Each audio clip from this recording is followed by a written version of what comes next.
বিপক্ষ দলের সরো।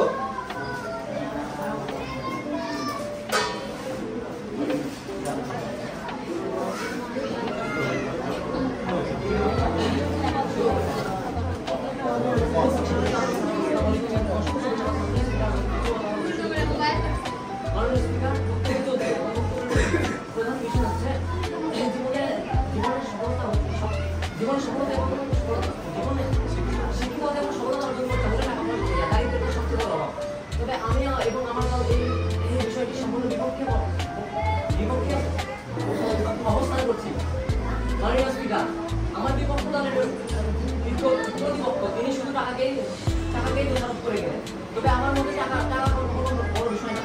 যদি ইচ্ছা শক্তি প্রবল থাকে তাহলে টাকা কোনো বিষয় না, ইচ্ছা থাকলে উপায়।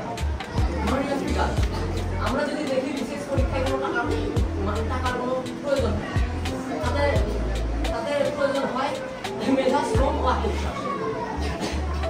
আমরা যদি আমাদের পাশের যারা নাটক দেখি, আমাদের আব্দুল কালাম তিনি তার পিতা ছিলেন না, কিন্তু তার পিতা ছিলেন না, কিন্তু তার মাতা ছিলেন গৃহিণী। সে একসময় টিউশনি করে ঢাকা বিশ্ববিদ্যালয় থেকে অনার্স মাস্টার্স কমপ্লিট করে তিনি বিসিএস এর উত্তীর্ণ হন এবং শিক্ষিত এবং মেধাবী, শিক্ষিত এবং সফল এবং শিক্ষিত ব্যক্তি হয়েছে।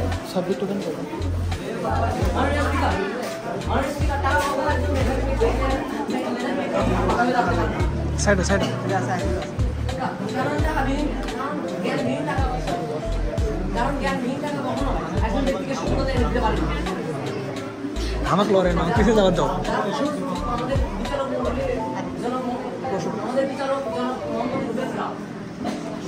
আমরা যদি তার অতীতের জীবনের দিকে তাকাই তাহলে আমরা দেখতে পাবো যে এক সময় তাকেও তিনি দারিদ্রতা কষ্ট করেছিল, কিন্তু তাকে ধরে রাখতে পারেন। তাহলে বর্তমানে তিনি একজন সফল তিনি একজন সফল ব্যক্তি। এরকম আরো অসংখ্য দরিদ্র শ্রেণীর সন্তানরা রয়েছে যারা শিক্ষিত ও সফল। এক্ষেত্রে আমার প্রতিপক্ষের কাছে আমার কিছু প্রশ্ন রেখে গেলাম। একটু চুপ করেন সবাই। চুপ করে শিক্ষিত ও সফল পারতেছে না। দ্বিতীয় প্রশ্ন, টাকা থাকা সত্ত্বেও কেন আজ ধনী পরিবারের সন্তানেরা পড়ালেখা না করে মাদকের দিকে অগ্রসর হচ্ছে? তৃতীয়, আপনারা কি বিশ্বাস করেন না যে ইচ্ছা শক্তি থাকলে মানুষ নারী থেকে আকাশ দিতে পারে? এই বলে আমার বক্তব্য শেষ করছি। আসসালামু আলাইকুম।